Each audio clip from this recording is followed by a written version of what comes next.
Good morning, my dear students. I am Mahesh Bhoe from Government College of Education, Panvel, B.Ed, second year students. Students, last lecture we discuss very important topic and it's a very interesting topic in your syllabus. And today, another important topic in your textbook. Okay, listen. But before that, students, give me the answer to my some question. Okay, students, look at my screen and give me the answer to my some question. Question first is, what time do you get up in the morning? Students, what time do you get up in morning? Tell me the answer. The answer is I get up early in the morning. Okay. Now listen. Second question. The second question is where do you spend your holidays?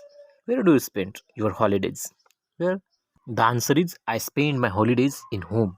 Okay. So in this answer, very different types of answer. Some say I spend my holidays in my home. Some say I spend my best friend. So very different types of answer in the second question. Okay. Now look at this. Now students, today we are going to learn about very important topic in your textbook. Very interesting topic in your textbook. Students, open your textbook and directly go through the unit number 3.1. Very beautiful poem. Look at this my screen. It's a very beautiful poem. Look at this.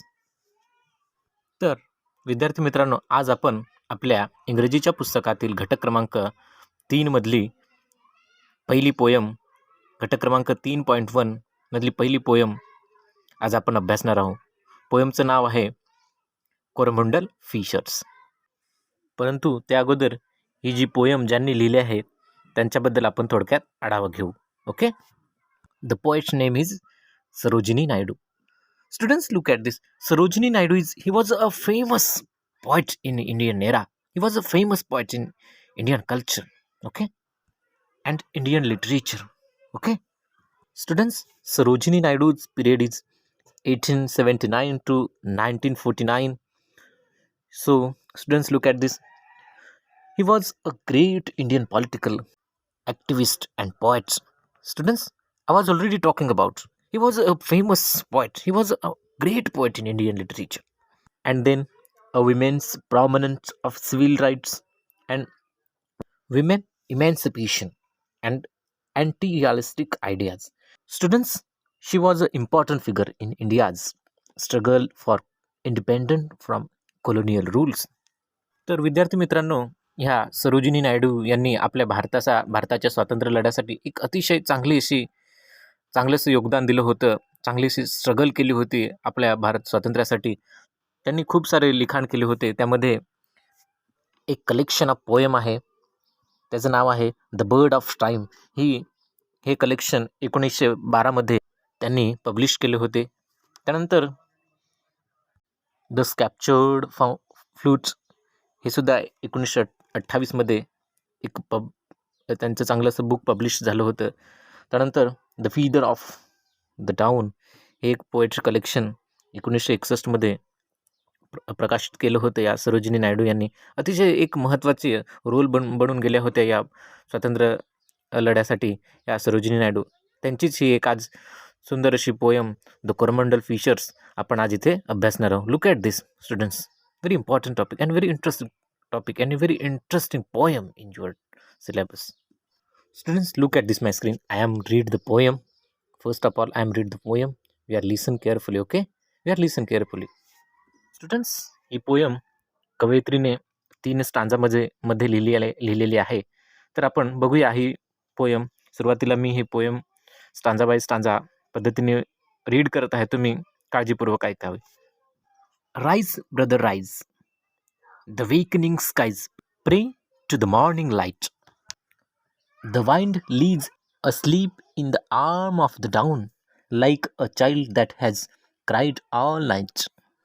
Come, let us gather our nets from the shore and set our catamarans free to capture the leaping wealth of the tide, for we are the king of the sea.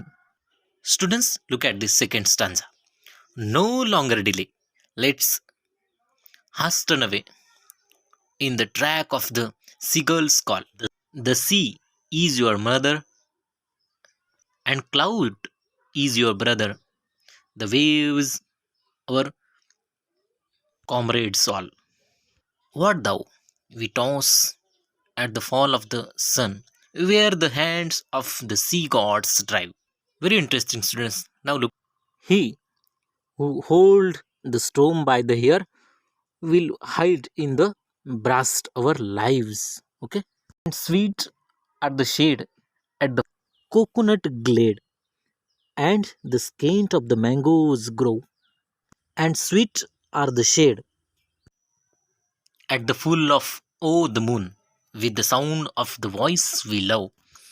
But the sweeter, O brothers, the kiss of the spring and the dance of the wind's farm's glee. Okay?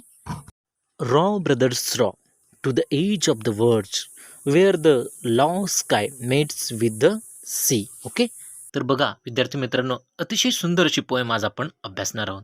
तर या poem सर्वप्रथम read केली आहे, त्यानंतर आता आपण ह्या पोयमचा stanza bye stanza explanation बघूया. ओके, तर विद्यार्थी मित्रांनो, सर्वप्रथम आपण या कवितेचं टायटल आपण लक्षात घेऊया. कोरोमंडल फिशर्स म्हणजेच कोरोमंडलच्या माझ्या कोळी बांधवांनो. बघा कवयित्री काय म्हणत आहे. पहिला स्टांजा, पहिली line. Rise brother rise, wakening skies pray to the morning light. बघा इथे कवयित्री काय म्हणत आहे. उठा माझ्या कोळी बांधवांनो उठा. Rise brothers rise, the wakening skies pray to the morning light. म्हणजेच वेकनिंग स्काईज मीन्स पहाट होणे. त्यानंतर कवयित्री म्हणत आहे जे आकाश उजाडलं आहे ते जणू काही या पहाटेच्या सूर्यकिरणांना वंदनच करत आहे. Pray to the morning light. Okay, are you understand students? First line in the poem. Students listen second line. The wind lies asleep in the arm of the town like a child that has cried all night. Okay, इथे जी सकाळची पहाट आहे ती सकाळची पहाट जणू काही या सूर्यकिरणांना वंदनच करत आहे. त्यानंतर कवयित्री म्हणत आहेत the winds like a sleep in the arm of the down. त्यानंतर इथे कवी म्हणत आहे जो वारा आहे तो वारा शांतपणे झोपलेला आहे. Like a child that has cried all night.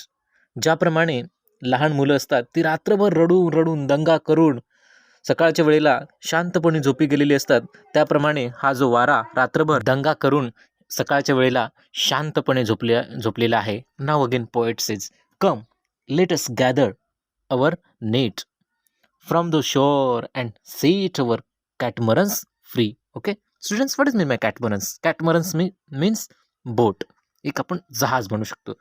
इथे बघा कवयित्री काय म्हणत आहे. Come let us gather our nets from the shore and seat our catamarans free. कवयित्री काय म्हणत आहे आता आपल्याला इथे, चला आता आपण काय करूया की जे आपलं जाळं आहे, जे आपलं मासेमारणीचं जे नेट आहे, जे जाळं आहे ते जाळं आपण आता घेऊया आपल्या त्या बोटीमध्ये. कॅटमरन्स म्हणजेच आपण बोट, त्या बोटीमध्ये घेऊया आणि आपण समुद्रामध्ये मासेमारणीसाठी जाऊया. Okay, to capture the leaping wealth of the टायर्ड for we are the king of the sea. Okay, leaping wealth means मासे किंवा मास्यांच्या स्वरूपात देवाने आपल्याला जी संपत्ती दिली आहे त्याला आपण लीपिंग वेल्थ असं म्हणू शकतो. To capture the leaping wealth of the टायर्ड for we are the king of the C.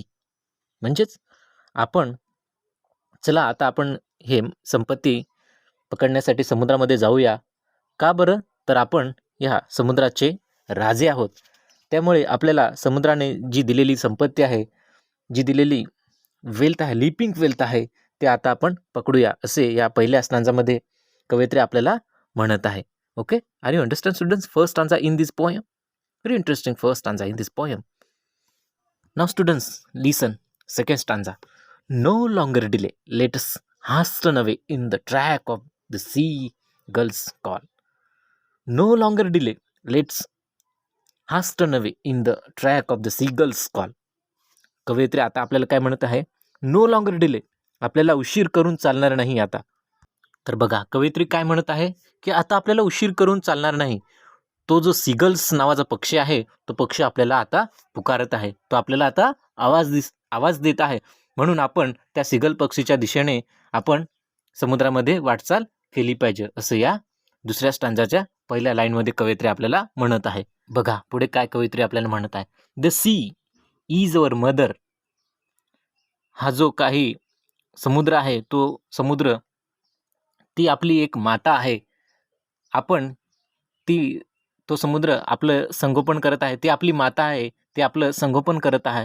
ते आपलं पालनपोषण करत आहे. The cloud is our brother. आणि हे जे ढग आहेत, ते ढग आपल्याला आपल्या भावाप्रमाणे ते आपल्याला दिशा दाखवत आहेत. Okay, are you understand? And waves are our comrades all. आणि कॉम्रेड्स म्हणजे students, what is mean by comrades? Comrades म्हणजे मित्र आपण म्हणू शकतो. आणि ह्या ज्या समुद्राच्या लाटा आहेत, त्या लाटा आपल्याला मित्राप्रमाणे आपल्या मित्राप्रमाणे आपल्यासोबत कायमस्वरूपी राहणार आहेत. Next is what though we toss at the fall of the sun where the hands of the sea gods drive. काय होईल जर सूर्य मावळला तरी लवकर किंवा सूर्य मावळेपर्यंत आपण समुद्रात भटकलो तरी काळजी करण्यासारखं कुठलंही कारण नाही, कुठलीही गोष्ट नाही. आणि ही whose hands the storm by the hair will hide in the blast our lives. Okay. आणि ही जी समुद्र देवता आहे, ही समुद्र देवता तिच्या केसांमध्ये या वादळांना गुंतवू शकते किंवा तिच्या केसांमध्ये या वादळांना थांबवू शकते. त्यामुळे इथे कवयित्री म्हणत आहे की कोळी बांधवांनो, आपण काळजी करण्याचं कोणतंही कारण नाही. Okay students, listen last stanza. Sweet is the shade of the coconut glade and the skint of the mangoes drive. तर बघा इथे आपल्याला कवयित्री म्हणत आहे की जी नारळाच्या झाडाची सावली आहे, ती सुखद व थंडगार सावली, ही सावली आपल्याला एकदम स्वीट आणि हवीहवीशी वाटत आहे. And the scent of the mangoes grows. आणि जी काही आमराई आहे, मँगोज ग्रोज म्हणजे आमराई, आपण राई म्हणू शकतो त्याला. जी आमराई आहे, तिथे आंब्याची झाडं असतात, तिथल्या छान आणि सुखद असा जो वारा येतोय, तो सुद्धा एकदम आपल्याला हवासा वाटत आहे. Okay. And the sweet are the stand of at the full of the moon with the sound of the voice we love. आणि जो समुद्र किनारा आहे किंवा रात्रीचा वाळूंचा किनारा आहे, त्यावर पौर्णिमेच्या दिवशी, त्या दिवशी आपण प्रिय व्यक्तींचे आवाज आपल्याला ऐकू येतात किंवा आपल्याला प्रिय वाटतात. But sweeter O brothers the kiss of the spray and the dance of the wild foam's glee. Okay. But sweeters O brothers, परंतु माझ्या प्रिय बांधवांनो, the kiss of the spray. The kiss of the spray means, students, what is mean by kiss of the spray? The kiss of the spray means समुद्राच्या पाण्याचे फवारे. ज्याप्रमाणे या समुद्राच्या पाण्याचे फवारे किंवा या समुद्राच्या लाटा नृत्य करतात, त्या समुद्राच्या लाटा आपल्याला अधिकच मनाला मोहनी घालण्यासारख्या असतात. Okay students, look at this last line of the poem. Row brothers row to the edge of the verge where the low sky mates with the sea. Row brothers row, चला आता माझ्या कोळी बांधवांनो, पुढे चला, जिथे आकाश आणि समुद्र एकमेकांना भिडतात, त्या क्षितिजापर्यंत आपल्याला आपली नाव घेऊन वलवत जायचं आहे, पुढे जायचं आहे. त्यामुळे कवयित्री इथे आपल्याला म्हणत आहे, रॉ ब्रदर्स रॉ, उठा माझ्या कोळी बांधवांनो, उठा, जिथे समुद्र आणि आकाश एकत्र येत आहे, तिथपर्यंत आपली नाव घेऊन चला. अशा पद्धतीने थोडक्यात या कवितेमध्ये कवयित्रीने आपल्याला मच्छीमारांचं पूर्ण दर्शनच करून दिलेलं आहे किंवा त्यांच्याबद्दल त्यांची जी जीवनशैली आहे, ती जीवनशैली पूर्ण या कवितेमध्ये कवयित्रीने आहे. तर अशा पद्धतीने ही कोरोमंडल फिशर्स नावाची सरोजिनी नायडू यांची कविता आपण इथे अभ्यासलेली आहे. Students, now give me the answers by some question. Once again revise the poem. Students, how many stanzas in this poem? How many stanzas? तर विद्यार्थी मित्रांनो, ही कविता किती स्टांजामध्ये आपल्याला कवयित्रीने दिलेली आहे? Answer is 3 stanza. Okay. Now students, look at this rhymings word in this poem. यमक जोडणारे शब्द कोणकोणते या पोएममधले आहेत, या कवितेमध्ये कोणकोणते रायमिंग्स यमक जोडणारे शब्द आहेत, तर आपण ते बघूया पुन्हा. Light, night, free, sea, call, all, drives, lives, grow, love, glee and sea. Okay, हे सगळे यमक जोडणारे शब्द आपल्याला या कवितेमध्ये बघायला मिळत आहेत. त्यानंतर कवितेची राईम स्कीम आहे. कशी कवितेची राईम स्कीम आहे, ए A B B A A B बी, ह्या प्रकारची ह्या कवितेतली राईम स्कीम आहे. त्याचप्रमाणे विद्यार्थी मित्रांनो, ही कविता आपण अभ्यासत असताना आपल्याला काही नवीन शब्द बघायला मिळालेले आहेत. ते नवीन शब्द पुन्हा एकदा आपण रिवाईज करू. वेकनिंग स्काईज, स्काईज म्हणजे वेकनिंग स्काईज म्हणजे पहाट होणे. त्यानंतर कॅटमरन्स, कॅटमरन्सचा अर्थ आपण इथे बघितलेला होता या कवितेचा अभ्यास करत असताना आपण. तर कॅटमरन्स म्हणजे बोट किंवा आपण नाव असं म्हणू शकतो. त्यानंतर ट्रॅक, वर्ज यासारखे आपण नवीन शब्द ही कविता अभ्यासत असताना आपण बघितलेले होते. तर अशा पद्धतीने ही कोरमंडो फिशर्स नावाची ही कविता आपण इथे आजच्या तासाला अभ्यासलेली आहे. या कवितेवरचा होमवर्क लिहून घ्यायचा आहे. Students, very simple homework. Write down the homework in your notebook. Write a short paragraph in fisherman lifestyle. Write a short paragraph in fisherman lifestyle. Okay. तर विद्यार्थी मित्रांनो, यानंतरचा पुढचा भाग आपण पुढच्या तासाला आपण बघूया. ओके.